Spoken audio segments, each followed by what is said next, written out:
আসসালামু আলাইকুম ফ্রেন্ডস, কেমন আছেন সবাই? আশা করছি ইনশাল্লাহ সকলে ভালো আছেন। আজকের ভিডিওতে আমরা সার্বিয়ার ২টা বিষয় নিয়ে কথা বলার চেষ্টা করব। ২০২৫ সালে অনেকেই কিন্তু এখন সার্বিয়ার জন্য ফাইল দিচ্ছেন।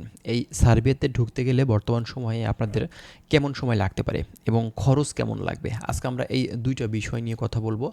যারা সার্বিয়া সম্পর্কে জানতে ইচ্ছুক, ইউরোপের বিভিন্ন দেশ সম্পর্কে জানতে ইচ্ছুক, অবশ্যই চ্যানেলটি সাবস্ক্রাইব করে রাখবেন এবং ভিডিওটি অবশ্যই আপনারা দেখবেন। বর্তমান সময়ে বাংলাদেশ থেকে কিন্তু সার্বিয়ার যে ট্রেন্ডিং বা আপনার যে হাইপ সেটা কিন্তু অনেক বেশি, আপনারা জানেন। বাংলাদেশ থেকে কিন্তু এখন প্রচুর এজেন্সি শহরে গ্রাম্য পর্যায়ে দালাল এজেন্ট কিন্তু কাজ করছে, আপনারা কিন্তু জানেন। তো এখন সার্বিয়াতে ঢুকতে গেলে, নতুন করে ফাইল দিতে গেলে কেমন সময় লাগতে পারে, কেমন সময় লাগবে আপনার ভিসাটা হতে, ফ্লাইট হতে, ঠিক আছে, এবং খরচটা কেমন লাগতে পারে, দুইটা বিষয় নিয়ে কিন্তু আজকে আমরা বিস্তারিত আলোচনা করার চেষ্টা করব। আপনারা যারা সার্বিয়া সম্পর্কে জানতে ইচ্ছুক অবশ্যই ভিডিওটি আপনারা দেখতে পারেন। চলুন কথা না বাড়িয়ে আমাদের মূল ভিডিওটি আমরা স্টার্ট করি। আচ্ছা, প্রথমত আপনাদেরকে বলি যে দেখেন, সার্বিয়া এই দেশটা কিন্তু একটি নন সেনজেন দেশ, ইউরোপীয় ইউনিয়নভুক্ত এখন পর্যন্ত হতে পারেনি। তারপরেও এই দেশটার যে জনপ্রিয়তা যাওয়ার সেটা কিন্তু অনেক বেশি। বর্তমান সময়ে আমরা যে জিনিসটা দেখতে পাচ্ছি, বাংলাদেশ থেকে ইউরোপের যে দেশগুলো আছে তার ভিতরে সব থেকে মানে বেশি যাবার চাহিদা কিন্তু এই সার্বিয়া দেশটিতে। কারণ এই দেশটি এমন একটি কান্ট্রি, এখানে নন সেনজেন কান্ট্রি হলেও কিন্তু দেখা যায় যে রোমানিয়া বা বুলগেরিয়ার মতন স্যালারি এই দেশটাতে পাওয়া যায়। সে কারণে কিন্তু সার্বিয়াতে যাওয়ার চাহিদা বেশি এবং এখান থেকে মুভ করাটা খুবই সহজ। সে কারণে বাংলাদেশিরা কিন্তু এই দেশটি পছন্দ করে থাকে। তো বর্তমান সময়ে কেমন সময় লাগবে দেখেন, আমরা বিগত দিনগুলো থেকে দেখে আসছি সার্বিয়াতে অনেকেই 6 মাসে গেছে, অনেকেই 8 মাসে গেছে, অনেকেই 1 বছরে গেছে, অনেকেই 1.5 বছরে গেছে, অনেকে 2 বছর ঝুলে আছে, যেতে পারেনি। তো কথা হচ্ছে, বর্তমান সময়ে একটি ওয়ার্ক পারমিট কিন্তু খুবই অল্প সময়ের ভিতরে আপনারা ইস্যু করতে পারবেন। অনলাইন করলে খুবই দ্রুত সময়ে অ্যাপ্রুভাল হবে এবং সেটা স্টিকার খুবই দ্রুত সময়ে হবে। তো বর্তমান যে প্রসেসিংটা, যদি আপনার একটা ভালো মাধ্যম ধরে আপনি ফাইল দিয়ে থাকেন, এক্ষেত্রে কিন্তু দেখা যাবে যে আপনার 3 থেকে 4 মাস এর ভেতরে আপনি অ্যাপ্রুভাল পেয়ে যাবেন এবং দেখা যাবে যে 5 থেকে 6 মাসের মাথায় আপনি কিন্তু ভিসাটা পেয়ে যাবেন, ঠিক আছে। এবং বিএমইটি ম্যান পাওয়ার ক্লিয়ারেন্স, এগুলো ফ্লাই দেখা যাচ্ছে ট্রেনিং করবেন 3 দিনের, ঠিক আছে, টিটিসি থেকে।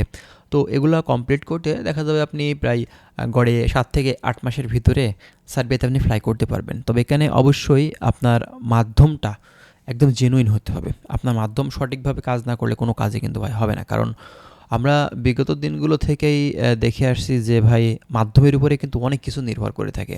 মাধ্যম যদি কাজ না করে ভাই ভালোভাবে, সেক্ষেত্রে কিন্তু কোনোভাবেই আপনার মূলত ভিসাটা কিন্তু হবে না। কারণ এই যে মূলত ভিসার প্রক্রিয়াটা, এটা সম্পূর্ণটাই কিন্তু আপনার মাধ্যমের উপরে নির্ভর করে মূলত তারা ভিসাটা করতে পারবে কিনা। কারণ আপনার যারা কাজ করছে ফাইলটা নিয়ে, মূলত তারা কি কোম্পানি থেকে আপনার পারমিটটা ইস্যু করছে, তারপরে আপনি কাজে দক্ষ আছেন কিনা, এক্ষেত্রে ডকুমেন্টসের বিষয়ে অনেক কিছু নির্ভর করে থাকে। আপনি যদি দক্ষ হয়ে থাকেন, এক্ষেত্রে আপনার স্কিল সার্টিফিকেট অথবা কাজের ভিডিও এইগুলো থাকলে কিন্তু আপনার ভিসাটা খুবই অল্প সময়ের ভিতরে এবং হওয়ার চান্স কিন্তু বেশি থাকবে এবং ভিসা রেশিওটা কিন্তু ভালো থাকবে, ঠিক আছে।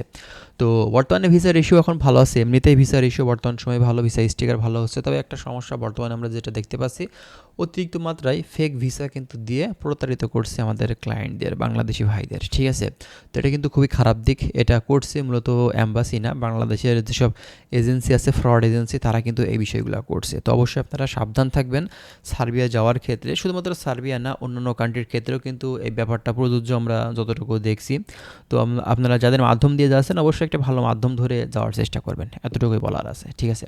এবং এরই পাশাপাশি আপনি যদি খরচের ব্যাপারটা বলেন, তো এক্ষেত্রে কিন্তু সার্বিয়াতে যেতে গেলে প্রায় 8 থেকে 10 লক্ষ টাকা লাগবে। এটা বিগত দিনগুলোতে কম ছিল, তবে বর্তমান সময়ে কিন্তু এখন খরচটা অনেক বেড়ে গেছে। তো বলাই যায় 2025 সালে এই সময় এখন সার্বিয়াতে ঢুকতে গেলে প্রায় 8 থেকে 10 লক্ষ টাকার ভিতরে আপনার খরচটা কিন্তু লাগবে, ঠিক আছে।